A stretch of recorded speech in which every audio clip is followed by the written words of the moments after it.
মই অজয় হাজৰিকা আপোনালোকক সদায় সদায় এটা নতুন নতুন বস্তু দেখাবলৈ চেষ্টা কৰোঁ। তাৰ ভিতৰতে আজি এটা মই নতুন বস্তুৱে দেখাম। এইটো হয়তো আপোনালোকে দেখিছে, কিন্তু মই ভাবিছোঁ যিসকল লোকে দেখা নাই আজি দেখিব মোৰ ভিডিঅ' যোগে।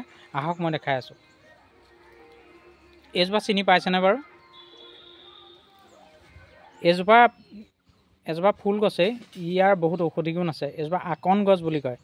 আকন গছৰ পাতটো আপোনাৰ গেৰুৱা বিষ, আঁঠুৰ বিষ, এনেকুৱা ধৰক মাংসপেশীৰ বিষত ইয়াৰ পাতটো জুইত সেকি পেলাই সেই বিষোৱা জেগাত লগাই ইয়াৰ সেক দিলে বিষ অতি সোনকালে ভাল হয়। আৰু ইয়াৰ এই যিটো ফুল দেখিছে, ইয়াক মানে সাধাৰণতে বিষ্ণু পূজাত ইয়াক ব্যৱহাৰ কৰা যায়, ইয়াৰ মানে ফুলটো।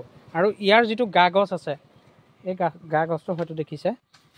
ইয়াৰ এইটো যিটো গা গছ আছে, এই গা গছটো আপোনাৰ ব্যৱহাৰ কৰে হোমযজ্ঞ যেনে ছোৱালী আপোনাৰ যেতিয়া শান্তি বিয়া হয়, তেতিয়া সেই শান্তি বিয়াত যেতিয়া আমাৰ দান দিয়া যায়, ছাগলী দান, কাছ দান, এনেকৈ আমি যেতিয়া দান দিয়া যায়, সেই দান দিওঁতে ইয়াৰ খৰিটোৱে হোমত ব্যৱহাৰ কৰি হোমযজ্ঞ পালন কৰে। গতিকে জনাবচোন, এই ফুলজোপা হঠাতে দেখিবলৈ পাই মই আপোনালোককো দেখাই দিলোঁ, কেনেকুৱা লাগিলে ফুলজোপা জনাবলৈ নাপাহৰিব।